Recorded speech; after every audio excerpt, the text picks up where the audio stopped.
കേരളത്തിലെ നിയമസഭാ മണ്ഡലങ്ങളിൽ രാഷ്ട്രീയമായും ഭൂമിശാസ്ത്രപരമായും വൈവിധ്യം കൊണ്ടും ഏറെ ശ്രദ്ധേയമാണ് തിരുവനന്തപുരം നിയമസഭാ മണ്ഡലം. കേരളമാകെ ആകാംക്ഷയോടെ ഉറ്റുനോക്കുന്ന ഈ മണ്ഡലത്തിൽ വിജയിക്കുക എന്നത് ഇരു മുന്നണികളും അഭിമാന പ്രശ്നമായി കാണുന്ന ഒന്നാണ്. ഈ വരുന്ന നിയമസഭാ തെരഞ്ഞെടുപ്പിൽ തിരുവനന്തപുരത്തെ LDF സ്ഥാനാർത്ഥിയും ജനാധിപത്യ കേരള കോൺഗ്രസ് പാർട്ടിയുടെ നേതാവുമായ ആന്റണി രാജുവാണ് ഇന്ന് നമ്മോടൊപ്പമുള്ളത്. സ്വാഗതം സർ. കേരളത്തിലെ ഏറ്റവും പ്രാധാന്യമുള്ള ഒരു മണ്ഡലത്തിലെ LDF സ്ഥാനാർത്ഥിയാണല്ലോ സാർ. പാർട്ടി മുന്നണി ഏൽപ്പിച്ച ഈ വലിയ ദൗത്യത്തെ എങ്ങനെ നോക്കിക്കാണുന്നു? എന്നെ സംബന്ധിച്ചിടത്തോളം വളരെ അഭിമാനകരമായ ഒരു സ്ഥാനാർത്ഥിത്വമായിട്ടാണ് ഞാൻ ഇതിനെ കാണുന്നത്. കാരണം സൂചിപ്പിച്ചതുപോലെ കേരളത്തിന്റെ തലസ്ഥാനം, അതുപോലെ തലസ്ഥാന ജില്ലയുടെ തന്നെ തലസ്ഥാനം എന്ന് പറയാൻ കഴിയുന്ന തിരുവനന്തപുരം നഗരത്തിന്റെ ഹൃദയഭാഗമാണ്. ഞാൻ 96 ഈ നിയോജക മണ്ഡലത്തിൽ തന്നെ ഞാൻ MLA ആയിരുന്നിട്ടുണ്ട്. അന്ന് ഇടതുപക്ഷ ജനാധിപത്യ മുന്നണിയുടെ ചരിത്രം കുറിച്ചുകൊണ്ടുള്ള ആദ്യത്തെ വിജയം എന്നിലൂടെ കൈവരിക്കാൻ കഴിച്ചു എന്നുള്ളതിൽ തന്നെ എനിക്ക് അതിനൊരു അഭിമാനകരമായ നേട്ടമായിട്ടാണ് ഞാൻ അന്നും കണ്ടിട്ടുള്ളത്. തീർച്ചയായിട്ടും തിരുവനന്തപുരം നഗരത്തിന്റെ ജനപ്രതിനിധിയായിരുന്ന കാലഘട്ടത്തിൽ വളരെ ആത്മാർത്ഥമായി തന്നെ ജനങ്ങളോടൊപ്പം പ്രവർത്തിക്കാൻ എനിക്ക് കഴിഞ്ഞിട്ടുണ്ട്. തുടർന്നും ജനങ്ങൾ എന്നെ ഈ ഉത്തരവാദിത്വം ഏൽപ്പിച്ചാൽ തീർച്ചയായിട്ടും ജനങ്ങളോടൊപ്പം ഞാൻ ഉണ്ടാവും. മാത്രമല്ല, ഞാൻ ഈ നഗരത്തിൽ ജനിച്ചു വളർന്ന് ജീവിച്ചു പഠിച്ച ആളാണ്. അതുകൊണ്ട് തന്നെ എന്നെ സംബന്ധിച്ചിടത്തോളം ഞാൻ അവർക്ക് അന്യനല്ല. ഈ നഗരത്തിന്റെ ഭാഗമായി എന്റെ ജീവിതകാലം മുഴുവൻ ഞാൻ ചെലവഴിച്ച ഒരാളെന്ന നിലയ്ക്ക് ഞാൻ അവർക്കും അന്യനല്ല, അവർക്ക് ഞാനും അന്യനല്ല. അതുകൊണ്ട് തന്നെ എന്റെ സ്വന്തം നിയോജക മണ്ഡലത്തിൽ ഒരുപക്ഷെ ഇവിടെ മത്സരിക്കുന്ന സ്ഥാനാർത്ഥികളിൽ ഈ നിയോജക മണ്ഡലത്തിൽ ജനിച്ചു വളർന്ന് പഠിച്ചയാൾ ഞാൻ മാത്രമേ ഉള്ളൂ. അതുകൊണ്ട് തന്നെ സ്വന്തം മണ്ഡലത്തിൽ മത്സരിക്കുന്നു എന്നുള്ളത് കാര്യം തന്നെ എനിക്ക് അങ്ങേയറ്റം അഭിമാനകരമായ ഒരു കാര്യമാണ്. അതിൽ ഞാൻ അഭിമാനം കൊള്ളുകയാണ്. ബാർക്കോഴ കേസിൽ ശ്രീ KM മാണിയെ ചാനൽ ചർച്ചകളിലും മറ്റും ഏറ്റവും കൂടുതൽ പ്രതിരോധിച്ചവരിൽ ഒരാളാണല്ലോ താങ്കൾ. അത് തെറ്റാണ് എന്ന് ഇപ്പോൾ തോന്നുന്നുണ്ടോ? ബാർക്കോഴ വിഷയം കേരള കോൺഗ്രസ് പാർട്ടിക്കെതിരെയും Kerala Congress party chairman Shri KM മാണിക്കെതിരെയും ഒരു വലിയ ആരോപണം ഉയർന്നപ്പോൾ ആ പാർട്ടിക്കെതിരെ ഉയർന്ന ആരോപണങ്ങൾ പ്രതിരോധിക്കുവാൻ, പാർട്ടിയെ വളർന്നിട്ട് ആക്രമിക്കുമ്പോൾ അതിനെ പ്രതിരോധിക്കുവാനുള്ള ഉത്തരവാദിത്വവും കടമയും കടപ്പാടും എല്ലാ പാർട്ടി പ്രവർത്തകർക്കുമുണ്ട്. ഒരു കേരള കോൺഗ്രസ് പാർട്ടി പ്രവർത്തകൻ എന്നുള്ള നിലയ്ക്കുള്ള കർത്തവ്യം മാത്രമാണ് ഞാൻ നിറവേറ്റിയിട്ടുള്ളതെന്ന് മാത്രമല്ല, ശ്രീ KM മാണിയെ ഞങ്ങളറിയുന്ന ശ്രീ KM മാണി ഞങ്ങളുടെ കമ്മിറ്റിയിൽ അദ്ദേഹം കോഴ വാങ്ങിച്ചിട്ടില്ല എന്നുള്ളതാണ് ഞങ്ങളെ കമ്മിറ്റിയിൽ ബോധ്യപ്പെടുത്തിയിട്ടുള്ളത്. അതേസമയം ഒരു ബാറുടമ പറയുന്നു കോഴ കൊടുത്തിട്ടുണ്ട് എന്ന്. ഇതിൽ ഞങ്ങൾ സ്വാഭാവികമായിട്ടും ഞങ്ങൾ പാർട്ടി നേതാക്കന്മാരെന്ന നിലയ്ക്ക് ഞങ്ങളുടെ പാർട്ടി ചെയർമാൻ പറയുന്നത് ഞങ്ങൾക്ക് വിശ്വസിക്കാൻ കഴിയുള്ളൂ. മാത്രമല്ല, ഇതിനൊന്നും തന്നെ നേരിട്ടുള്ള തെളിവുകൾ ഞങ്ങൾക്കുമില്ല. ഞങ്ങളുടെ മുമ്പിൽ വിശ്വസനീയമായ തെളിവുകൾ അന്ന് കിട്ടിയിരുന്നുമില്ല. ഈ ചർച്ചയിലൊക്കെ പങ്കെടുക്കുമ്പോൾ ഞാൻ വളരെ ശക്തമായി ഉന്നയിച്ചിരുന്നത് നിയമപരമായി ശ്രീ KM മാണിക്കെതിരെ പ്രിവെൻഷൻ ഓഫ് കറപ്ഷൻ ആക്ട് അനുസരിച്ച് കേസെടുക്കാൻ കഴിയില്ല എന്നുള്ള വാദമാണ് ഞാൻ പ്രധാനമായി ഉന്നയിച്ചിരുന്നത്. അതോടൊപ്പം തന്നെ ബഹുമാനപ്പെട്ട കോടതികൾ ഈ കാര്യത്തിൽ എടുക്കുന്ന തീരുമാനത്തെ കേരള കോൺഗ്രസ് പാർട്ടി അംഗീകരിക്കും, സ്വാഗതം ചെയ്യും. ഇപ്പോഴും ഞാൻ പറയുന്നു, ഞാൻ ഒരു ഘട്ടത്തിലും ശ്രീ KM മാണി കോഴ വാങ്ങിയിട്ടില്ല എന്ന് ഞാൻ പറഞ്ഞിട്ടില്ല. മറിച്ച് ശ്രീ KM മാണിക്കെതിരെ നിയമപരമായി ഒരു കേസ് എടുക്കാൻ ഇന്നത്തെ രാജ്യത്തിലെ നിലവിലുള്ള നിയമം അനുസരിച്ച് കഴിയില്ല എന്നുള്ള സ്റ്റാൻഡ് മാത്രമാണ് എടുത്തിട്ടുള്ളത്. അതുകൊണ്ട് തന്നെ എന്റെ അന്നത്തെയും ഇന്നത്തെയും സ്റ്റാൻഡ് ഈ കാര്യത്തിൽ ഒന്ന് തന്നെയാണ്. ഞാനിപ്പോൾ ഒരു മാറ്റവും വരുത്തേണ്ട കാര്യമില്ല, ഒരു മാറ്റവും വരുത്തുന്നുമില്ല. നിയമപരമായി ശ്രീ KM മാണിക്കെതിരെ കേസെടുക്കാൻ കഴിയില്ല എന്നുള്ളതാണ് എന്റെ പ്രധാന വാദമുഖം. അത് ശരിവെക്കുന്ന നടപടികളാണ് തുടർന്ന് അന്വേഷണം പൂർത്തിയാക്കിയതിനു ശേഷം ഉദ്യോഗസ്ഥന്മാരുടെ റിപ്പോർട്ടുകളിൽ നിന്നും മനസ്സിലാക്കുന്നത്. അതല്ലാതെ ഞാൻ ഒരു ഘട്ടത്തിലും ഞാൻ സാക്ഷിയല്ലാത്ത, എനിക്ക് നേരിട്ട് ബോധ്യമല്ലാത്തൊരു കാര്യത്തെക്കുറിച്ച് ഞാൻ ശ്രീ KM മാണി കോഴ വാങ്ങിച്ചെന്നോ വാങ്ങിച്ചിട്ടില്ലോ എന്ന് ഞാൻ പറഞ്ഞിട്ടില്ല. ഞാൻ നിയമപരമായ പ്രശ്നമാണ് ആദ്യാവസാനം ഉയർത്തിയിട്ടുള്ളത്. അതൊരു പാർട്ടി പ്രവർത്തകനെ സംബന്ധിച്ചിടത്തോളം പാർട്ടിയിൽ നിൽക്കുമ്പോൾ പാർട്ടി പ്രവർത്തകന് പാർട്ടി നേതാവിനെയും പാർട്ടിക്കെതിരെയും ആരോപണം ഉണ്ടാകുമ്പോൾ വളഞ്ഞിട്ട് ആക്രമിക്കുമ്പോൾ അവരെ സംരക്ഷിക്കുവാനുള്ള ബാധ്യതയും ഉത്തരവാദിത്വം എനിക്കുണ്ട്. ആ ഉത്തരവാദിത്വം ഞാൻ 100% ആത്മാർത്ഥതയോടും സത്യസന്ധതയോടും നിലനിർത്തി. പക്ഷെ അതുകൊണ്ട് എന്റെ അന്നത്തെയും ഇന്നത്തെ അഭിപ്രായത്തിന് യാതൊരു മാറ്റമില്ല. കാരണം ശ്രീ KM മാണി കോഴ വാങ്ങിച്ചിട്ടില്ല എന്നൊരു വാക്ക് ഞാൻ ഒരു ചർച്ചയിൽ അന്നും പറഞ്ഞിട്ടില്ല, ഇന്നും പറഞ്ഞിട്ടില്ല. തെരഞ്ഞെടുപ്പ് അടുത്തിരിക്കെയുള്ള മുന്നണി മാറ്റം അനിവാര്യമായിരുന്നോ?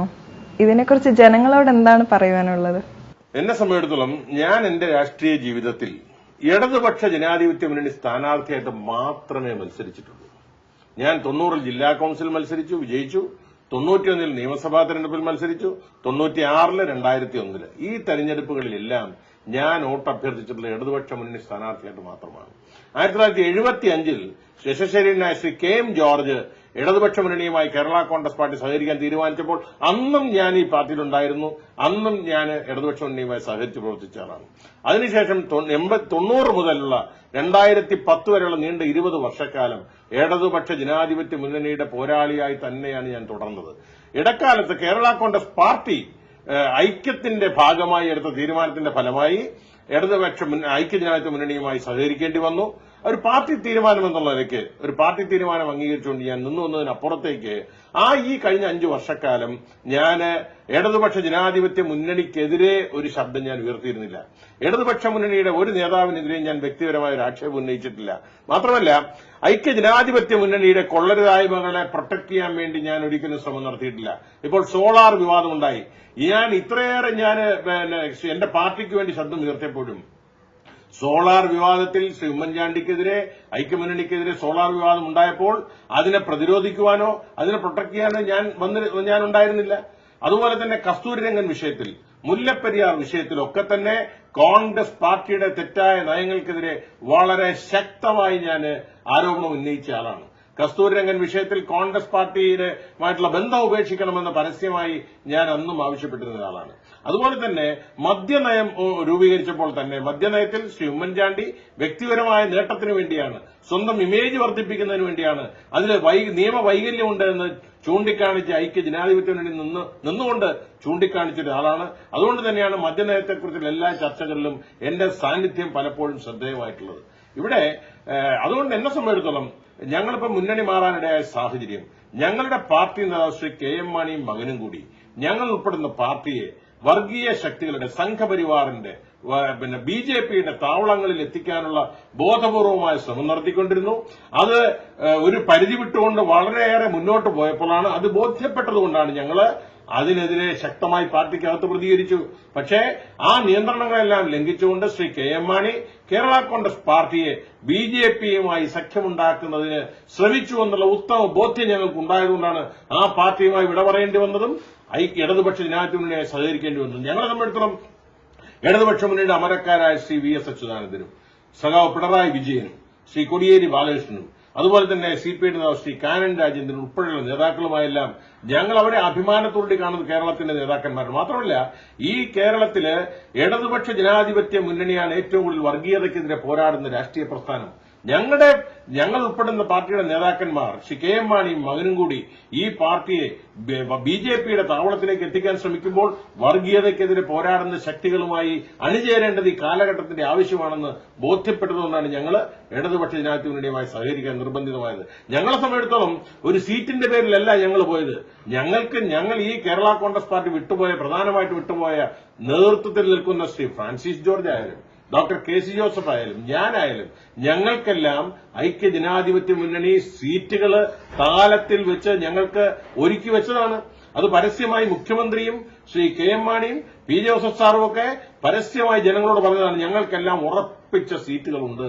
അപ്പൊ ഞങ്ങളുടെ ലക്ഷ്യം സീറ്റില്ല, മറിച്ച് ഒരു മതേതര കേരളത്തിൽ വർഗീയത ശക്തികളുമായി കൂട്ടുകൂടാനുള്ള ഞങ്ങളുടെ പാർട്ടി നേതാവിന്റെ ശ്രമത്തിനെതിരെയുള്ള പോരാട്ടമാണ് ഞങ്ങൾ നടത്തിയത്. അതുകൊണ്ടാണ് ഞങ്ങളെ ഇടതുപക്ഷ മുന്നണിയിലേക്ക് ഞങ്ങൾക്ക് അംഗീകാരം കിട്ടിയതും ഞങ്ങൾക്ക് സീറ്റ് തരാൻ അവർ തയ്യാറായതും. മറിച്ച് ഞാൻ പറയാം, അപ്പുറത്ത് ഐക്യജനാധിപത്യത്തിന്റെ അവസ്ഥ എന്താ? കഴിഞ്ഞ ലോക്സഭാ തെരഞ്ഞെടുപ്പിന് സീറ്റ് നിഷേധിക്കപ്പെട്ട ശ്രീ NK പ്രേമചന്ദ്രന് തെരഞ്ഞെടുപ്പിന്റെ ഒരാഴ്ച മുമ്പ് സീറ്റ് കൊടുത്ത് വിളിച്ചുകൊണ്ടുപോയി സീറ്റ് കൊടുത്ത ആളുകളാണ് ഐക്യജനാധിപത്യ മുന്നണി. ഞങ്ങളെ സംബന്ധിച്ചിടത്തോളം അങ്ങനെയല്ല. ഞങ്ങൾ സീറ്റിന്റെ പേരിലല്ല, സീറ്റിനും വേണ്ടിയല്ല, കിട്ടിയ സീറ്റുകൾ ഐക്യജനാധിപത്യത്തിന് ഓഫർ ചെയ്ത സീറ്റുകൾ വേണ്ട എന്ന് പറഞ്ഞ് ഉപേക്ഷിക്കാൻ ഇപ്പുറത്ത് മറുവശത്ത് ഒരു മുന്നണി ഉണ്ടോ, അല്ലെങ്കിൽ ഇടതുപക്ഷ മുന്നണിയുമായി സഹകരിക്കാൻ കഴിയുമോ, ഇടതുപക്ഷ മുന്നണി ഞങ്ങൾക്ക് സീറ്റ് നൽകുമോ എന്നൊന്നും ഉറപ്പില്ലാതിരുന്നിട്ടും കിട്ടിയ സീറ്റുകൾ, ഓഫർ ചെയ്ത സീറ്റുകൾ, ഐക്യജനാധിപത്യ മുന്നണി നൽകുമെന്ന് പറയുന്ന സീറ്റുകൾ വേണ്ട എന്ന് പറഞ്ഞ് വിട പറയണമെങ്കിൽ അത് ഒരു ആശയത്തിന്റെ പേരില്, ഒരു വ്യക്തമായ ദൃഢമായ ചില നിലപാടുകളുടെ പേരില് ഞങ്ങൾ എടുത്തതാണ്. ഞങ്ങളെ സംബന്ധിച്ചിടത്തോളം വളരെ നാളുകളായി കോൺഗ്രസിന്റെ ചെയ്തികൾക്കെതിരെ, UDFന്റെ ചെയ്തികൾക്കെതിരെ പാർട്ടിക്കകത്ത് നിരന്തരമായി പടവെട്ടുന്നവരാണ് ഞങ്ങൾ. പാർട്ടിക്കകത്ത് പറയുന്ന എല്ലാ അഭിപ്രായങ്ങളും ഒരു ഉത്തമമായ രാഷ്ട്രീയ പ്രവർത്തകരായതുകൊണ്ട് പാർട്ടിക്ക് പുറത്തു പറയാൻ കഴിയില്ല. അച്ചടക്കമുള്ള രാഷ്ട്രീയ പ്രവർത്തകരായതുകൊണ്ട് പാർട്ടിക്ക് അകത്ത് നടക്കുന്ന ഞങ്ങൾ പ്രകടിപ്പിക്കുന്ന അഭിപ്രായങ്ങളെ ഞങ്ങൾക്ക് പുറത്തു പറയാൻ കഴിയും. കഴിഞ്ഞ 5 വർഷക്കാലം ഈ ഐക്യജനാധിപത്യ മുന്നണി നടത്തിക്കൊണ്ടിരിക്കുന്ന കൊള്ളരുതായ്മകളെക്കുറിച്ച് ഞങ്ങളുടെ പാർട്ടിക്കുള്ളിൽ, പാർട്ടി കമ്മിറ്റികളിൽ വളരെ ശക്തമായി ഞങ്ങൾ അഭിപ്രായങ്ങൾ രേഖപ്പെടുത്തിയിരുന്നു. അഭിപ്രായങ്ങൾ ചിലപ്പോഴൊക്കെ ചില മാധ്യമങ്ങളിലൂടെ ചോർന്നു വന്നിട്ടുമുണ്ട്. അന്നൊക്കെ ഞങ്ങൾ ഈ ബാർക്കോടെ തന്നെ തുടക്കം മുതൽ ഞങ്ങൾ പാർട്ടിക്കകത്ത് ആവശ്യപ്പെട്ടിരുന്നത് ശ്രീ കെ എം മാണി രാജിവെക്കണമെന്നാണ്. പക്ഷേ പാർട്ടിയിൽ വളരെ ശക്തമായ ഒരു ഭൂരിപക്ഷം ശ്രീ കെ എം മാണിയെ സംരക്ഷിക്കാൻ നിന്നതുകൊണ്ട് ഞങ്ങളെ സംബന്ധിച്ചും ഞങ്ങളുടെ നിലപാടുകളൊന്നും അംഗീകരിക്കപ്പെട്ടില്ല. അതുകൊണ്ട് ഇടതുപക്ഷ ജനാധിപത്യ മുന്നണിയോട് എന്നും ആഭിമുഖ്യം പുലർത്തിയിട്ടുള്ളവരാണ് ഞങ്ങൾ 2010 ഇടതുപക്ഷ മുന്നണി വിട്ടുപോയപ്പോഴും ഞങ്ങൾ മാർക്സിസ്റ്റ് പാർട്ടിയെക്കുറിച്ചോ മാർക്സിസ്റ്റ് പാർട്ടി ഏതെങ്കിലും നേതാവിനെ കുറിച്ചോ ഇടതുപക്ഷ മുന്നണിയിലെ മറ്റേതെങ്കിലും കക്ഷികളെക്കുറിച്ചോ ഞങ്ങൾ ഒരു ആക്ഷേപം ഉന്നയിച്ചിട്ടില്ല പോയത്. ഞങ്ങൾ അവരുമായി ഒരു വാദപ്രതിവാദമില്ലായിരുന്നു. സാധാരണഗതിയിൽ ഒരു മുന്നണി വിട്ട് ഒരു പാർട്ടി പോയി മറുവശത്ത് ചേരുമ്പോൾ എതിർ പാർട്ടിയെക്കുറിച്ച് ഒരുപാട് ആക്ഷേപങ്ങളും പരാതികളും പരിഭവങ്ങളും പറഞ്ഞിട്ടാണ് ആ മുന്നണി വിടുന്നത്. പക്ഷെ ഞങ്ങളെ സംബന്ധിച്ചിടത്തോളം ഞങ്ങൾക്ക് ഇടതുപക്ഷ മുന്നണിയെക്കുറിച്ച് ഒരു ആക്ഷേപവും ഇല്ലായിരുന്നതുകൊണ്ട് ഒരു പരാതിയും ഇല്ലായിരുന്നതുകൊണ്ട് ഞങ്ങൾക്ക് അവരുമായിട്ട് യാതൊരു അഭിപ്രായ ഭിന്നതയും ഇല്ലായിരുന്നുകൊണ്ടാണ് ഞങ്ങൾ അന്ന് ഈ മുന്നണി വിട്ടുപോകുമ്പോഴും ഞങ്ങൾ യാതൊരു പരസ്യമായ എന്തെങ്കിലും ആരോപണങ്ങളോ ആക്ഷേപങ്ങളോ ഉന്നയിക്കാതെ കേരള കോൺഗ്രസ് പാർട്ടി ഐക്യം എന്നുള്ള ഒറ്റ ലക്ഷ്യം വെച്ചുകൊണ്ടാണ് ഞങ്ങൾ അന്ന് ഈ മുന്നണി വിടാൻ നിർബന്ധിതമായത്. പക്ഷേ ഞങ്ങൾ എടുത്ത തീരുമാനം തെറ്റായിപ്പോയെന്ന് പിന്നെ ഞങ്ങൾക്ക് തോന്നുന്നു. കാരണം ഐക്യത്തെക്കാൾ ഉപരി പഴയ ജോസഫ് വിഭാഗത്തെ തകർക്കുക എന്നുള്ള ഗൂഢലക്ഷ്യമാണ് ശ്രീ കെ എം മാണിക്കുണ്ടായിരുന്നത്. അത് തിരിച്ചറിഞ്ഞുകൊണ്ടാണ് ഈ കേരള കെ എം മാണി നയിക്കുന്ന രാഷ്ട്രീയ പ്രസ്ഥാനം തുടരുന്നത്. ആത്മാഭിമാനമുള്ള ഒരു പ്രവർത്തകന് കഴിയില്ല എന്നുള്ള ഉത്തമ ബോധ്യം വന്നതുകൊണ്ട് അവിടെ നിന്ന് വിട പറയേണ്ടി വന്നു. മാത്രമല്ല ഈ പാർട്ടിയെ വർഗീയ ശക്തികളുടെ പിന്നെ തൊഴുത്തിൽ കെട്ടാനുള്ള ശ്രമം ഞാൻ ഒരു സംശയമില്ല. ഈ തെരഞ്ഞെടുപ്പ് കഴിയുമ്പോൾ ഞാൻ നേരത്തെ പറഞ്ഞതുപോലെ ശ്രീ ജോസ് കെ മാണിയെ കേന്ദ്രമന്ത്രിയാക്കിക്കൊണ്ട് ബിജെപിയിലേക്ക് ആ പാർട്ടി പോകാൻ നിർബന്ധിതമാവും. ആ ആപത്ത് തിരിച്ചറിഞ്ഞുകൊണ്ട് ഞങ്ങൾ കാലേക്കൂട്ടിയൊരു തീരുമാനമെടുത്തത് തെറ്റാണെന്ന് ഞങ്ങൾക്ക് തോന്നുന്നില്ല. ആ ഞങ്ങളുടെ നിലപാടുകളെ ശരിവെച്ചുകൊണ്ടാണ് ഇടതുപക്ഷ ജനാധിപത്യ മുന്നണി ഞങ്ങൾ അംഗീകരിക്കാൻ തയ്യാറായത്. അപ്പോൾ ഒരുപക്ഷെ ചിലപ്പോൾ ആർക്കും സംശയം വന്നേക്കാം എന്തുകൊണ്ടാണ് ഇത്രയും നാൾ വരെ ഉണ്ടായിരുന്നത്. പക്ഷേ ബിജെപിയുമായിട്ട് ശ്രീ കെ എം മാണി സഖ്യമുണ്ടാക്കാൻ ശ്രമിച്ചത് ഞങ്ങൾ തീരുമാനമെടുക്കുന്നതിന്റെ ഒരു മാസം മുമ്പ് മാത്രമാണ്. കോട്ടയത്ത് ഫെബ്രുവരി മാസം അമിത്ഷാ കോട്ടയത്തെത്തിയപ്പോൾ അദ്ദേഹത്തെ കാണുവാനുള്ള ശ്രമമാണ് ശ്രീ കെ എം മാണി നടത്തിയത്. അതുപോലെ തന്നെ ഫെബ്രുവരി മാസം 2-ാം തീയതിയാണ് ശ്രീ ജോസ് കെ മാണി ഡൽഹിയിൽ വെച്ച് ശ്രീ അമിത്ഷായുമായി കൂടിക്കാഴ്ച നടത്തി അവരുമായി സഖ്യമുണ്ടാക്കാനുള്ള ശ്രമിച്ചത്. ഇതൊക്കെ നടന്നത് ഏതാണ്ട് ഫെബ്രുവരി മാസമാണ്. ഞങ്ങൾ മാർച്ച് മാസമാണ് തീരുമാനമെടുക്കുന്നത്. ഇതൊക്കെ പുറത്ത് വളരെ വ്യക്തമായി തെളിവുകളുടെ അടിസ്ഥാനത്തിൽ ഞങ്ങൾക്ക് ബോധ്യപ്പെട്ടപ്പോൾ പിന്നെ ഞങ്ങൾ അവിടെ തുടരുന്നതിൽ ഞങ്ങൾക്ക് എന്ത് രാഷ്ട്രീയ ധാർമ്മികതയാണുള്ളത്? ഒരു മതേതര പാർട്ടിയായ കേരള കോൺഗ്രസ് പാർട്ടിയെ ബിജെപിയിലോട്ട് ലയിപ്പിക്കാൻ പോകുന്നു അല്ലെങ്കിൽ ബിജെപിയുമായി സഖ്യമുണ്ടാക്കാൻ പോകുന്നുവെന്ന് ബോധ്യപ്പെട്ട് അതിന്റെ പരസ്യമായ പ്രസ്താവനകൾ ശ്രീ കെ എം മാണി നടത്തിയത് ഈ ഫെബ്രുവരിയിലാണ്. ശ്രീ കുമ്മനം രാജശേഖരന്റെ പ്രസ്താവനയെ സ്വാഗതം ചെയ്യുന്നു എന്ന് പറഞ്ഞുകൊണ്ട് അതിൽ അഭിമാനം തോന്നുന്നു എന്ന് പറഞ്ഞുകൊണ്ട് പ്രസ്താവന നടത്തിയത് ഈ ഫെബ്രുവരി മാസമാണ്. അപ്പോൾ ഇതെല്ലാം തെളിവുകളായി പുറത്തു വരുമ്പോൾ വളരെ ശക്തമായ തെളിവുകൾ ഞങ്ങൾക്ക് കിട്ടിയത് ഞങ്ങൾ ഈ പാർട്ടി വിടുന്നതിന്റെ ഏതാണ്ട് ഒരു മാസം മുമ്പ് മാത്രമാണ്. ഈ തെളിവുകൾ കിട്ടിയപ്പോഴാണ് ഞങ്ങൾ ഈ പാർട്ടി വിടാൻ തീരുമാനിച്ചത്. അതുകൊണ്ട് ഒരുപക്ഷെ ഇത് നേരത്തെ തന്നെ ശ്രീ കെ എം മാണി ബിജെപിയുമായി ചേരാൻ സഖ്യമുണ്ടാക്കാൻ ശ്രമിച്ചിരുന്നു എങ്കിൽ ഞങ്ങൾ കുറെ കൂടെ നേരത്തെ തന്നെ ഈ പാർട്ടിയും വിട്ട് ഈ മുന്നണിയും വിട്ട് പുറത്തു വരുമായിരുന്നു. മാത്രമല്ല ഇത്തരം ചെയ്തികളെയൊക്കെ വളരെ മൃദുഭാവത്തോടുകൂടിയാണ് കോൺഗ്രസ് പാർട്ടിയും കണ്ടുകൊണ്ടിരിക്കുന്നത്.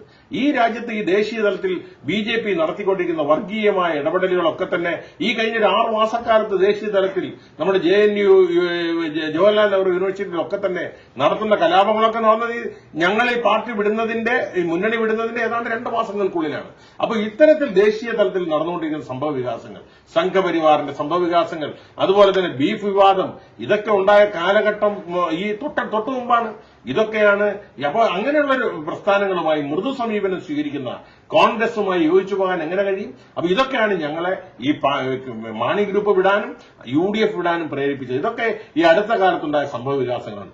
ഇതിനെതിരെയൊക്കെ ശക്തമായ പോരാട്ടം നടത്തിക്കൊണ്ട് ചെറുത്തു നിൽക്കാൻ ശ്രമിക്കുന്ന ശക്തി എന്ന് പറയുന്നത് ഇടതുപക്ഷ പ്രസ്ഥാനങ്ങളായതുകൊണ്ട്, CPM ആയതുകൊണ്ട്, CPI ആയതുകൊണ്ട്, അവർ നേതൃത്വം കൊടുക്കുന്ന ഇടതുപക്ഷ മുന്നണി ആയതുകൊണ്ടാണ് ഞങ്ങളെ സംബന്ധിച്ച് മറിച്ചൊന്നും ചിന്തിക്കേണ്ടി വന്നില്ല.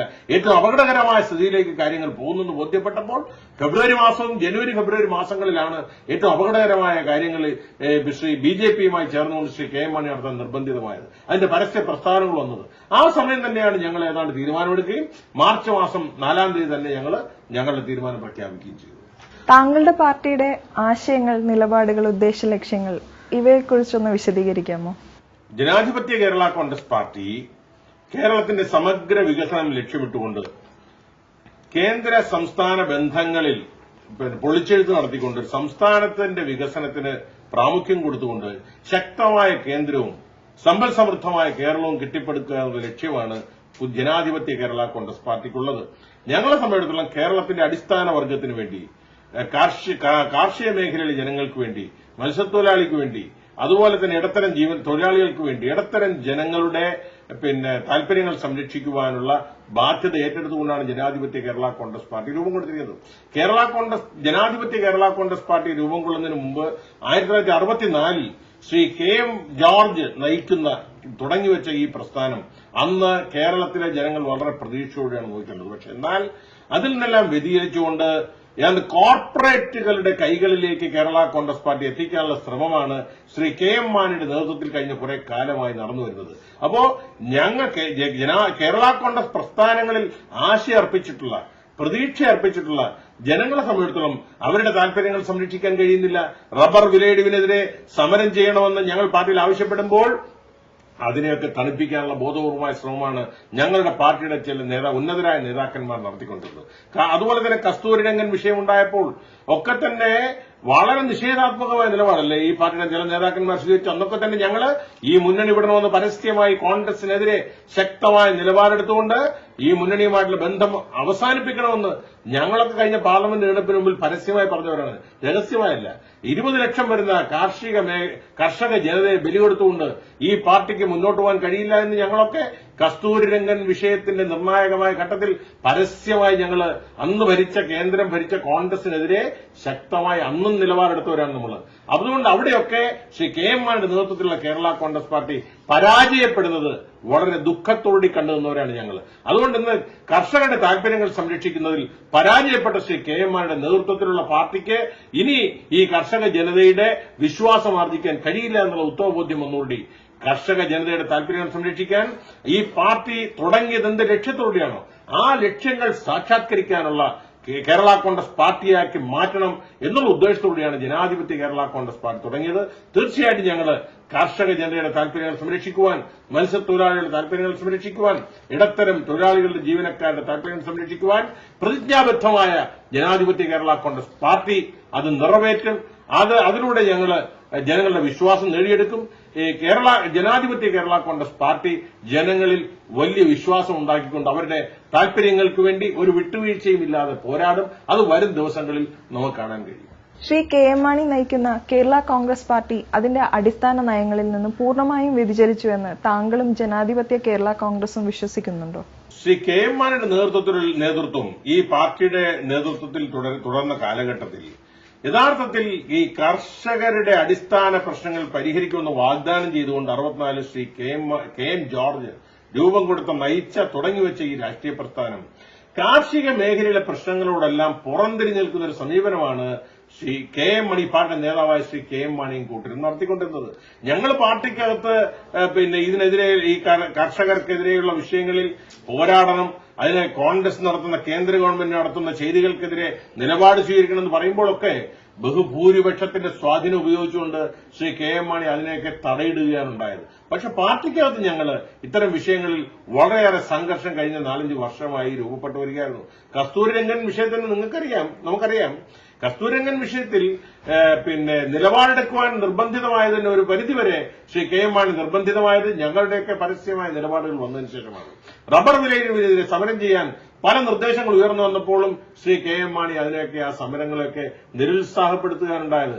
കസ്തൂരിരംഗൻ വിഷയത്തിൽ പോലും ശക്തമായ സമരം ചെയ്യണമെന്ന് പാർട്ടിക്കകത്ത് അഭിപ്രായമുണ്ടായപ്പോൾ അതിനെ നിരുത്സാഹപ്പെടുത്തുന്ന സമീപനമാണ് ശ്രീ KM മാണിയുടെ ഭാഗത്തുനിന്നുണ്ടായത്. അപ്പോൾ ഇവർക്കൊക്കെ ഉള്ള രഹസ്യ അജണ്ടകൾ മൂലം കേരള കോൺഗ്രസ് പാർട്ടിയിലുള്ള വിശ്വാസം തന്നെ ജനങ്ങൾക്ക് നഷ്ടപ്പെടുന്ന ഒരു ഘട്ടത്തിലേക്ക് എത്തിയപ്പോഴാണ് ഇനി ശ്രീ KM മാണി നയിക്കുന്ന കേരള കോൺഗ്രസുമായി മുന്നോട്ട് പോയാൽ കേരള കോൺഗ്രസ് പാർട്ടി എന്തിനു വേണ്ടി രൂപം കൊണ്ടോ അതിനെല്ലാം തകിടം മറിച്ചുകൊണ്ട് ആ പ്രതീക്ഷകളെല്ലാം അസ്തമിപ്പിച്ചുകൊണ്ട് ഈ പാർട്ടിയുടെ ഉദ്ദേശ ലക്ഷ്യങ്ങൾ പോലും നഷ്ടപ്പെടുന്ന വിധത്തിൽ, ജനങ്ങളുടെ വിശ്വാസം നഷ്ടപ്പെടുന്ന വിധത്തിലുള്ള പ്രവർത്തനങ്ങളുമായി മുന്നോട്ട് പോകുന്നതിലുള്ള ഹൃദയവേദന കൊണ്ടാണ് ഞങ്ങളെ സംബന്ധിച്ചിടത്തോളം ഈ കർഷക ലക്ഷ്യങ്ങളുടെ കേരളത്തിന്റെ പ്രതീക്ഷയായ, കേരളത്തിന്റെ സമ്പദ്ഘടനയെ നിലനിർത്തുന്ന കൃഷിക്കാരുടെ ആശയായ, സ്വപ്നമായ, പ്രതീക്ഷയായ കേരള കോൺഗ്രസ് പാർട്ടിയുടെ നിലനിൽപ്പ് അപകടപ്പെടുന്നു എന്ന് കണ്ടപ്പോൾ ശ്രീ യശസ്വരീനായ KM ജോർജിന്റെ മകൻ ശ്രീ ഫ്രാൻസിസ് ജോർജിന്റെ നേതൃത്വത്തിൽ പുതിയ ജനാധിപത്യ കേരള കോൺഗ്രസ് പാർട്ടിക്ക് രൂപം കൊടുത്തു. ഇന്ന് കേരളത്തിലെമ്പാടും ജനാധിപത്യ കേരള കോൺഗ്രസ് പാർട്ടിയിലേക്ക് യഥാർത്ഥ കേരള കോൺഗ്രസ് പാർട്ടിക്കാർ ശ്രീ കെ എൻ ജോർജ് രൂപം കൊടുത്ത 64-ലെ കേരള കോൺഗ്രസ് പാർട്ടിയുടെ രൂപവും ഭാവവുമാണെന്ന് മനസ്സിലാക്കിക്കൊണ്ട് ശ്രീ ഫ്രാൻസിസ് ജോർജ് ചെയർമാനായിട്ടുള്ള ജനാധിപത്യ കേരള കോൺഗ്രസ് പാർട്ടിയിലേക്ക് കേരള കോൺഗ്രസ് പാർട്ടിയിൽ പ്രതീക്ഷ അർപ്പിക്കുന്ന ജനവിഭാഗം ഇന്ന് അണിചേർന്നുകൊണ്ടിരിക്കുന്നത് അതുകൊണ്ടാണ്. മുല്ലപ്പെരിയാർ, കസ്തൂരിരംഗൻ തുടങ്ങിയ പ്രശ്നങ്ങളിൽ ജനാധിപത്യ കേരള കോൺഗ്രസിന്റെ നിലപാട് വ്യക്തമാക്കാമോ? മുല്ലപ്പെരിയാർ വിഷയത്തിൽ അന്നും ഞങ്ങളുടെയൊക്കെ പഴയ ജോസഫ് വിഭാഗത്തിലെ നേതാവായിരുന്ന പി ജെ ജോസഫ് സാറിന്റെ നേതൃത്വത്തിൽ മുല്ലപ്പെരിയാറിൽ പുതിയ ഡാം നിർമ്മിച്ചുകൊണ്ട് കേരളത്തിലെ ജനങ്ങളുടെ സുരക്ഷ ഉറപ്പാക്കണമെന്നുള്ള വളരെ വ്യക്തമായ നിലപാട് അന്ന് സ്വീകരിച്ചവരാണ് ഞങ്ങൾ. ഇന്നും ഞങ്ങൾ പറയുന്നു, കേരളത്തിലെ ജനങ്ങളുടെ ജീവനാണ് ഏറ്റവും പ്രധാനം.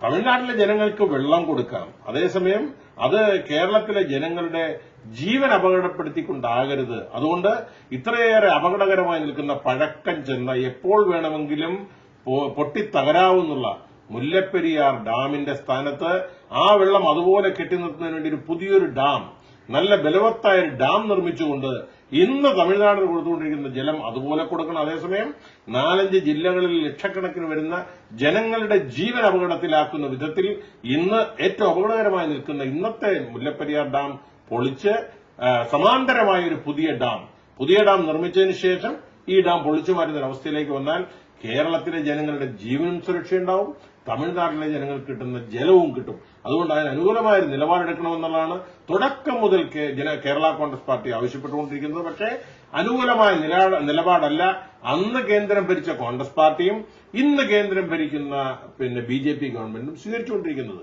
അതുകൊണ്ട് തന്നെ ഞങ്ങളിപ്പോഴും പറയുന്നു, കേരളത്തിലെ ജനങ്ങളുടെ ജീവന്റെ സുരക്ഷ അപ്പുറത്ത് തമിഴ്നാട്ടുകാർക്ക് വെള്ളം, ജലം, കേരളത്തിന്റെ ജനങ്ങളുടെ ജീവൻ, ഇത് രണ്ടും പ്രധാനമാണ്. പക്ഷേ ഇതിൽ ഏറ്റവും പ്രധാനം ജനങ്ങളുടെ ജീവനാണ്. അതുകൊണ്ട് അടിയന്തരമായി കേന്ദ്ര ഗവൺമെന്റ് ഇക്കാര്യത്തിൽ ഇടപെട്ടുകൊണ്ട് പുതിയ ഡാം നിർമ്മിക്കുവാൻ, മുല്ലപ്പെരിയാർ പുതിയ ഡാം നിർമ്മിച്ചുകൊണ്ട് കേരളത്തിലെ ലക്ഷക്കണക്കിന് വരുന്ന ജനങ്ങളുടെ ജീവനും സ്വത്തും സംരക്ഷിക്കണമെന്നുള്ളതാണ് മുല്ലപ്പെരിയാർ വിഷയത്തിൽ പാർട്ടിയിലേക്കുള്ള നിലപാട്. കസ്തൂരിരംഗൻ വിഷയത്തിൽ ഞങ്ങളുടെ നിലപാട് ജനസാന്ദ്രതയുള്ള പ്രദേശങ്ങള്, തോട്ടങ്ങള്, കൃഷിയിടങ്ങള് ഇവയൊക്കെ എക്കോളജിക്കലി സെൻസിറ്റീവ് ഏരിയയുടെ ലിസ്റ്റിൽ നിന്ന് ഇതൊന്ന് മാറ്റി ഈ പ്രദേശങ്ങൾ ഒഴിവാക്കണം. എല്ലാം ഇപ്പോ വർഷങ്ങളായി, പതിറ്റാണ്ടുകളായി ജനങ്ങൾ ജീവിച്ചു വരുന്ന ജനവാസ കേന്ദ്രങ്ങളെല്ലാം ഇപ്പോൾ ESCയുടെ പരിധിയിൽ ഉൾപ്പെടുത്തി ഒഴിപ്പിക്കുക എന്ന് പറഞ്ഞു കഴിഞ്ഞാൽ ഇത് അപ്രായോഗികമാണ്, ഇത് അസാധ്യമാണ്.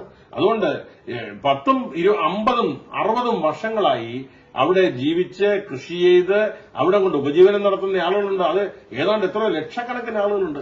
അപ്പൊ അങ്ങനെയുള്ളവരെ, ആ ഏരിയ, ആ മേഖലകളെ, ജനസാന്ദ്രത, ജനവാസ കേന്ദ്രങ്ങളെ, കൃഷിയിടങ്ങളെ, തോട്ടങ്ങളെ, ഈ പ്രദേശങ്ങളെല്ലാം ESCയുടെ പരിധിയിൽ നിന്നും ഒഴിവാക്കിക്കൊണ്ട് കസ്തൂരിരംഗൻ റിപ്പോർട്ട് അതിർത്തി പുനർനിർണയിച്ചുകൊണ്ട് ഉള്ള ഒരു ഉത്തരവാണ് കേന്ദ്ര ഗവൺമെന്റ് സ്വീകരിക്കേണ്ടത്. അതല്ലാതെ വരുന്ന ഏത് തീരുമാനമുണ്ടായാലും ജനാധിപത്യ കേരള കോൺഗ്രസ് പാർട്ടി അക്കാര്യത്തിൽ കേരളത്തിലെ ജനങ്ങളോടൊപ്പം നിൽക്കും. ഇതിന്റെ അഫക്റ്റഡ് ആയിട്ടുള്ള 20 ലക്ഷം വരുന്ന ജനങ്ങളുടെ സംരക്ഷണത്തിന് വേണ്ടിയുള്ള പോരാട്ടത്തിൽ മറ്റെന്തിനേക്കാളും പ്രതിജ്ഞാബദ്ധമാണ്. അവരോടൊപ്പം ഒന്ന് പോരാടി ഈ വിഷയത്തിൽ തീർച്ചയായിട്ടും ജനങ്ങളുടെ, കേരളത്തിന്റെ താൽപര്യങ്ങൾ സംരക്ഷിക്കുന്നതിന് ഏറ്റവും മുന്തിയ പരിഗണന കൊടുത്തുകൊണ്ട് ഞങ്ങൾ കൂടെ ഉണ്ടാവും. 96 മുതൽ 5 വർഷം തിരുവനന്തപുരത്തെ MLA ആയിരുന്നല്ലോ. ഈ കാലയളവിലെ ഭരണ നേട്ടങ്ങളെ എങ്ങനെ ഓർത്തെടുക്കുന്നു? 96-2001 കാലഘട്ടം ഞാൻ പ്രതിദാനം ചെയ്ത തിരുവനന്തപുരം വെസ്റ്റ് നിയോജക മണ്ഡലത്തിന്റെ സുവർണ കാലഘട്ടമായിട്ടാണ് എല്ലാവരും പറഞ്ഞിരുന്നത്. കാരണം ആ മേഖലയിലെ അടിസ്ഥാന പ്രശ്നങ്ങൾക്കെല്ലാം ഒരു വലിയ പരിഹാരം കണ്ടെത്തിയ ഒരു കാലഘട്ടമായിരുന്നു. പ്രത്യേകിച്ച് അവിടെയുള്ള പാവപ്പെട്ട ആളുകൾ പഠിക്കുന്ന സ്കൂളുകളുടെ ഏതാണ്ട് 90% സ്കൂളുകളും അന്ന് ഹയർ സെക്കൻഡറിയായി ഉയർത്തിയത് ഒരുപക്ഷെ കേരളത്തിലെ ഇത്രയേറെ ഹയർ സെക്കൻഡറി സ്കൂളുകൾ അനുവദിച്ച ഒരു മണ്ഡലം തിരുവനന്തപുരം മണ്ഡലമാണ്. അതുപോലെ നിരവധി പാലങ്ങൾ നിർമ്മിച്ച ഒരു കാലഘട്ടം എന്ന് പറയുന്നത് 96-2000 കാലഘട്ടത്തിലാണ്. ഏറ്റവും കൂടുതൽ പട്ടയങ്ങൾ വിതരണം ചെയ്ത കേരളത്തിലെ മണ്ഡലം എന്ന് പറയുന്നത് അന്ന് തിരുവനന്തപുരം വെസ്റ്റ് മണ്ഡലമാണ്. ഏറ്റവും കൂടുതൽ പാവപ്പെട്ട ആളുകൾക്ക് റേഷൻ കാർഡ് ലഭിച്ച മണ്ഡലം എന്ന് പറയുന്നത് തിരുവനന്തപുരം വെസ്റ്റ് മണ്ഡലമാണ്. അതുപോലെ തന്നെ അടിസ്ഥാന പ്രശ്നങ്ങളിലെല്ലാം ഒരു തുടക്കം കുറിക്കുവാൻ പിന്നെ പ്രശ്നങ്ങൾക്ക് പരിഹാരം കണ്ടെത്തുവാനുള്ള നടപടികൾ സ്വീകരിച്ചൊരു കാലഘട്ടമായിരുന്നു 96-2001. അതിനേക്കാൾ ഉപരി ഇവിടെ ഹൈന്ദവനും ക്രൈസ്തവനും മുസൽമാനും തിങ്ങിപ്പാർക്കുന്ന ഒരു പ്രദേശം എന്നുള്ള നിലയ്ക്ക് മുമ്പൊക്കെ പലപ്പോഴും വർഗീയ കലാപങ്ങൾ ഉണ്ടാകുന്ന ഒരു പ്രദേശമായിരുന്നു. പക്ഷേ ഞാൻ MLA ആയതിനു ശേഷമാണ് അതിനൊരു അവസാനം ഉണ്ടായത്. അതിനുശേഷം ഇന്നുവരെ ഈ എന്റെ മണ്ഡലത്തിൽ വർഗീയ കലാപമോ മതസൌഹാർദ്ദത്തെ തുരങ്കം വയ്ക്കുന്ന ഒരു പ്രവർത്തനവും ഈ മണ്ഡലത്തിൽ ഉണ്ടായിട്ടില്ല എന്നുള്ളത് ഏറ്റവും അഭിമാനകരമായ ഒരു നേട്ടമായിട്ട് ഞാൻ കാണുന്നു. പിന്നെ വർഗീയ കലാപങ്ങൾക്ക് അവസാനം കുറിച്ചൊരു പീരീഡായിരുന്നു 96-2001 കാലം. അത് മതസൌഹാർദ്ദത്തിന് വേണ്ടി നടത്തിയ നിരവധിയായ പ്രവർത്തനങ്ങൾ, ജനങ്ങളെ സംഘടിപ്പിച്ചുകൊണ്ട് നടത്തിയ നിരവധിയായ പ്രവർത്തനങ്ങളുടെ ഫലമായിട്ടാണ് അങ്ങനെ ഉണ്ടായത്. അതിന് ജനങ്ങളുടെ പരിപൂർണമായ സഹകരണം എനിക്കുണ്ടായിട്ടുണ്ട്. അതുകൊണ്ട് വിദ്യാഭ്യാസ രംഗത്ത് പ്രത്യേകിച്ച് വലിയ നേട്ടം ഉണ്ടാക്കാൻ കഴിഞ്ഞു. അടിസ്ഥാന വിദ്യാഭ്യാസം കൊടുക്കുന്ന കാര്യത്തിൽ കൂടുതൽ സൌകര്യങ്ങൾ ഏർപ്പെടുത്താൻ കഴിഞ്ഞു. അതൊക്കെ ഈ മണ്ഡലത്തിലെ ജനങ്ങൾ എപ്പോഴും ഓർക്കുന്ന കാര്യമാണ്. പുതിയ പാർട്ടിക്ക് LDF-ൽ വലിയ പരിഗണന ലഭിച്ചുവല്ലോ, ഇതിനെ എങ്ങനെ കാണുന്നു? ഞങ്ങള് മാർച്ച് മാസം 4-ാം തീയതിയാണ് ഞങ്ങള് കേരള കോൺഗ്രസിനോട് വിട പറഞ്ഞ് 9-ാം തീയതിയാണ്, മാർച്ച് 9-നാണ് ജനാധിപത്യ കേരള കോൺഗ്രസ് പാർട്ടിക്ക് രൂപം നൽകിയത്. അതിന്റെ അടുത്ത ദിവസം തന്നെ ഞങ്ങളെ സംബന്ധിച്ചിടത്തോളം ഞങ്ങൾക്ക് പിന്നെ സ്വാഗതാർഹമായ ഒരു നിലപാടാണ് ഇടതുപക്ഷ ജനാധിപത്യ മുന്നണി സ്വീകരിച്ചത്. അതിനുശേഷം ഒരു മാസം പോലും പ്രായമാകുന്നതിന് മുമ്പ് തന്നെ ഈ പാർട്ടിക്ക് 4 നിയമസഭാ സീറ്റുകൾ, അത് ഏറ്റവും വിജയസാധ്യതയുള്ള 4 നിയമസഭാ സീറ്റുകൾ ഞങ്ങൾക്ക് നൽകിക്കൊണ്ട് ഇടതുപക്ഷ മുന്നണി നൽകിയ അംഗീകാരം തന്നെ ഞങ്ങളുടെ ജനസ്വാധീനത്തെ, ഞങ്ങളുടെ പിന്നിൽ അണിനിരുന്ന ജനങ്ങളിലുള്ള വിശ്വാസമാണ് ഇടതുപക്ഷ ജനാധിപത്യ മുന്നണി ഇത്തരത്തിൽ ഞങ്ങൾക്ക് 4 സീറ്റുകൾ നൽകി അംഗീകരിക്കാൻ പ്രേരിപ്പിച്ചത്. തീർച്ചയായിട്ടും കേരളത്തിന്റെ വിവിധ ഭാഗങ്ങളിൽ നിന്ന് ഞങ്ങൾ പെട്ടൊരു സമ്മേളനം ഞങ്ങൾ 16-ാം തീയതി, അതായത് പാർട്ടിക്ക് ഞങ്ങൾ രാജിവെച്ച് ഒരു 10 ദിവസത്തിനുള്ളിൽ ഞങ്ങളുടെ സംസ്ഥാന പ്രതിനിധി സമ്മേളനം നടന്നപ്പോൾ ഏതാണ്ട് 6-7 പ്രവർത്തകർ സ്വയം അവർ സംസ്ഥാനത്തിന്റെ വിവിധ ഭാഗങ്ങളിൽ നിന്നും അവരെത്തിച്ചേർന്നുകൊണ്ട് ഈ പാർട്ടിയുടെ പിന്നിൽ ജനലക്ഷങ്ങൾ അണിനിരക്കുന്നുവെന്ന് ബോധ്യപ്പെടുത്തി കേരളത്തിന്റെ രാഷ്ട്രീയ ഭൂപടത്തിൽ വലിയൊരു സ്ഥാനം ജനാധിപത്യ കേരള കോൺഗ്രസ് പാർട്ടിക്ക് ഉണ്ടെന്ന് ബോധ്യപ്പെടുത്താൻ കഴിഞ്ഞത് ഞങ്ങൾക്ക് ചാരിതാർത്ഥ്യമുണ്ടെന്ന് മാത്രമല്ല, തുടർ ഭരണം ഉണ്ടാകുമെന്നുള്ള UDF-ന്റെയും കോൺഗ്രസിന്റെയും വാദം ഏതാണ്ട് അവസാനിച്ചത് ജനാധിപത്യ കേരള കോൺഗ്രസ് പാർട്ടിയുടെ രൂപീകരണത്തോടുകൂടിയാണ്. ഒരു വലിയ ശക്തി, പ്രത്യേകിച്ച് മധ്യ തിരുവിതാംകൂർ ഉൾപ്പെടെ ഇടതുപക്ഷ ജനാധിപത്യ മുന്നണിക്ക് വളരെ അനുകൂലമായ ഒരു സാഹചര്യം. അന്ന് ഞങ്ങളുടെ രാജിയുടെ പിറ്റേ ദിവസം വന്ന ഇന്ത്യയിൽ ഏറ്റവും പ്രചാരമുള്ള ദ ഹിന്ദു എന്ന ദിനപത്രം എഴുതിയത് കേരളത്തിൽ ഏറ്റവും ചുരുങ്ങിയ ജനാധിപത്യ മുന്നണിയുടെ 30 സീറ്റുകളെങ്കിലും ജനാധിപത്യ കേരള കോൺഗ്രസ് പാർട്ടി രൂപീകരണത്തോടെ വളരെ ബാധിക്കുമെന്ന് ഇന്ത്യയിൽ ഏറ്റവും പ്രമുഖമായ പത്രം പറഞ്ഞത് യാഥാർത്ഥ്യമാകാൻ പോവുകയാണ്. ഈ തെരഞ്ഞെടുപ്പിൽ അതിന്റെ റിസൾട്ട് ഉണ്ടാകും.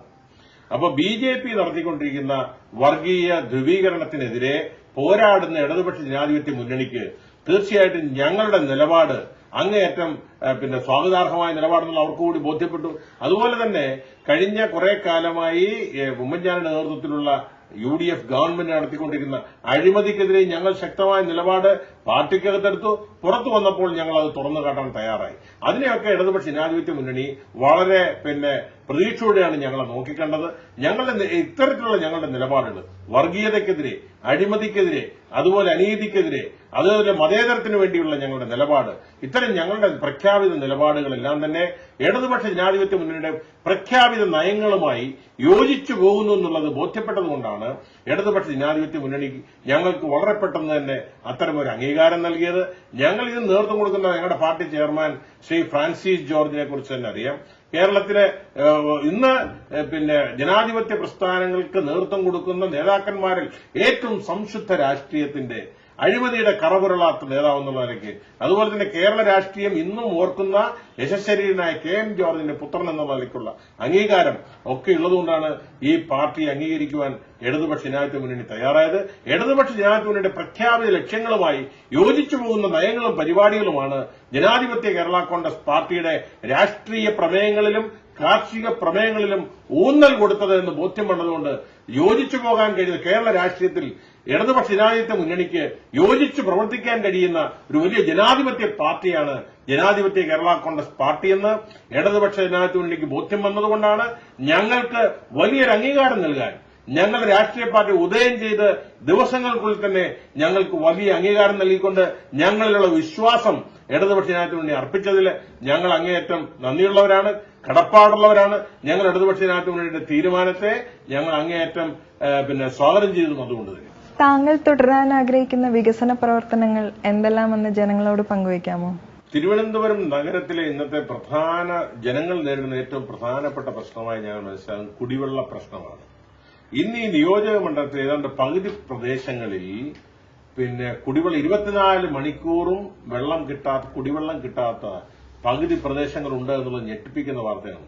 96-2001 കാലഘട്ടം ഞാൻ MLA ആയിരിക്കുമ്പോൾ ഏതാണ്ട് എല്ലാ പ്രദേശത്തും ആവശ്യത്തിന് ശുദ്ധജലം കിട്ടിക്കൊണ്ടിരുന്ന ഒരു മണ്ഡലമായിരുന്നു. പക്ഷെ എന്തുകൊണ്ടാണെന്നറിയില്ല, ഇപ്പോൾ ഈ നിയോജക മണ്ഡലത്തെക്കുറിച്ച് മനസ്സിലാക്കുമ്പോൾ, പരിശോധിക്കുമ്പോൾ ഏതാണ്ട് പകുതി വാർഡുകളിലും ആവശ്യത്തിന് കുടിവെള്ളം കിട്ടുന്നില്ല എന്നുള്ളത് ഞെട്ടിപ്പിക്കുന്ന ഒരു യാഥാർത്ഥ്യമാണ്.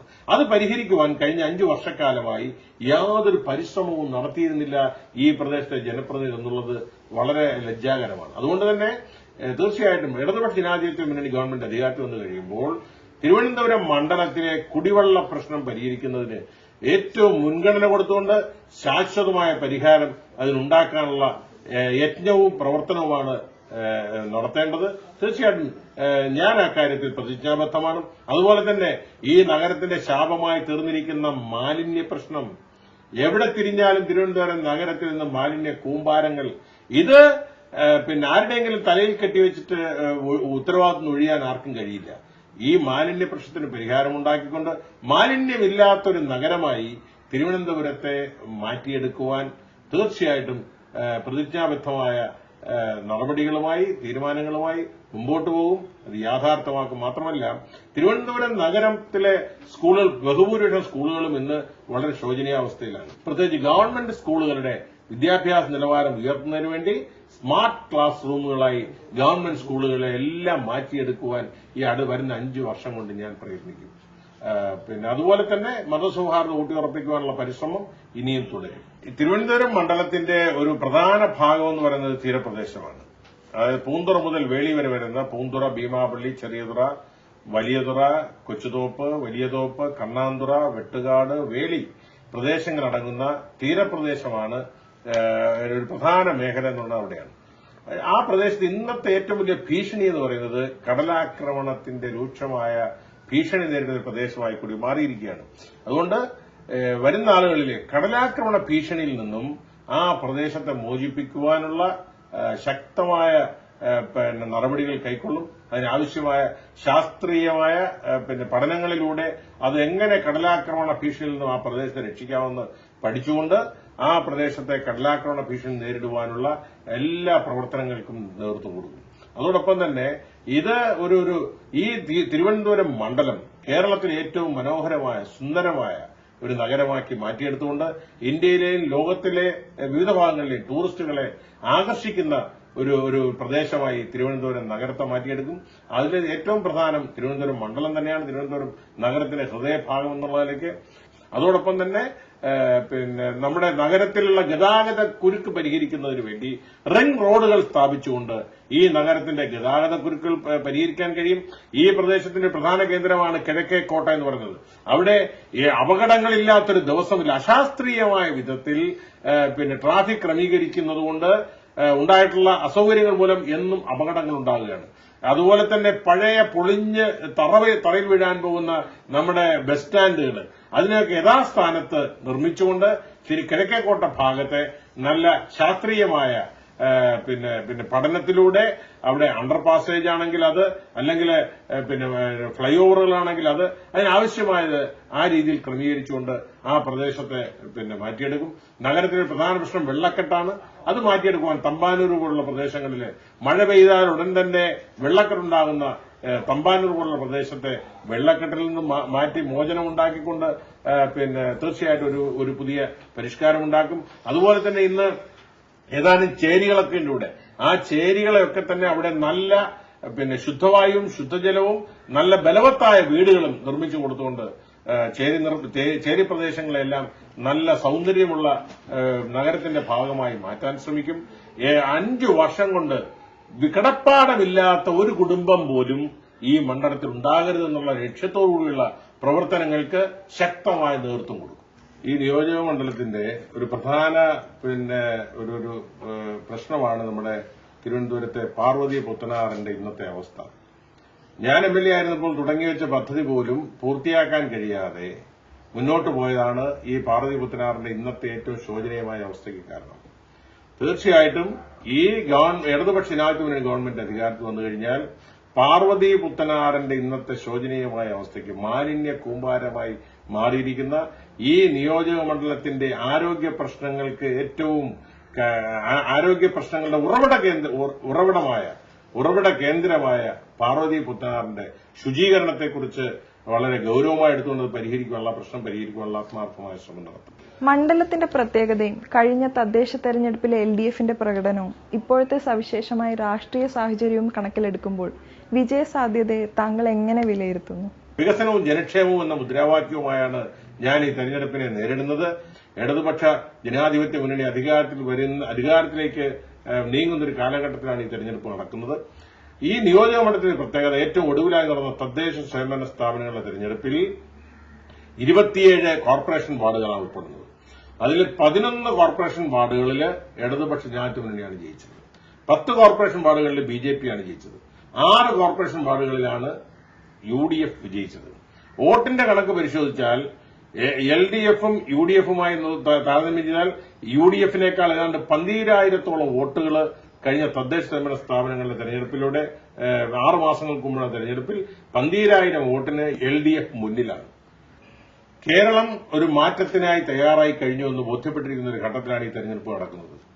ഈ തെരഞ്ഞെടുപ്പിന്റെ ഇന്നത്തെ രാഷ്ട്രീയ പശ്ചാത്തലം പരിശോധിച്ചാലും തദ്ദേശ സ്വയംഭരണ സ്ഥാപനങ്ങളിലേക്ക് നടന്ന തെരഞ്ഞെടുപ്പിന്റെ വിധിയെഴുത്ത് പരിശോധിച്ചാലും ഈ നിയോജക മണ്ഡലം ഇടതുപക്ഷ ജനാധിപത്യ മുന്നണിയോടൊപ്പം അടിയുറച്ചു നിൽക്കാൻ പോകുന്ന ഒരു മണ്ഡലമാണെന്ന് തെളിഞ്ഞു കഴിഞ്ഞിരിക്കുന്നു. അതുകൊണ്ട് നിശ്ചയമായിട്ടും ഈ നിയോജക മണ്ഡലത്തിലെ ജനങ്ങൾ ഇടതുപക്ഷ ജനാധിപത്യ മുന്നണി സ്ഥാനാർത്ഥിയായി മത്സരിക്കുന്ന എനിക്ക് വോട്ട് തന്ന് എന്നെ വിജയിപ്പിക്കുമെന്നുള്ള കാര്യത്തിൽ യാതൊരു സംശയമില്ല. എന്നിൽ അവർക്കുള്ള വിശ്വാസം, എന്നിൽ അർപ്പിച്ചിട്ടുള്ള വിശ്വാസത്തിൽ എനിക്ക് നല്ല ഉത്തമ ബോധ്യമുണ്ട്. തീർച്ചയായിട്ടും തിരുവനന്തപുരം മണ്ഡലത്തിലെ പൌരബോധമുള്ള ജനങ്ങൾ, ജനാധിപത്യ വിശ്വാസികൾ ഇടതുപക്ഷ ജനാധിപത്യ മുന്നണിക്ക് എനിക്കനുകൂലമായി വിധി എഴുതിക്കൊണ്ട് എന്നെ വൻപിച്ച ഭൂരിപക്ഷത്തോടെ വിജയിപ്പിക്കും എന്നുള്ള പ്രതീക്ഷയും ആത്മവിശ്വാസവുമുണ്ട്. അതിന്റെ പ്രവർത്തനങ്ങളുമായിട്ടാണ് ഞങ്ങളിപ്പോൾ ജനങ്ങളോടൊപ്പം മുന്നോട്ട് നീങ്ങിക്കൊണ്ടിരിക്കുന്നത്. വളരെ തിരക്കുപിടിച്ച ഈ ദിവസത്തിൽ കേരള വികസനത്തിന് വേണ്ടി ഇത്രയും സമയം ചെലവഴിച്ചതിന് വളരെ നന്ദി. എല്ലാവിധ വിജയാശംസകളും.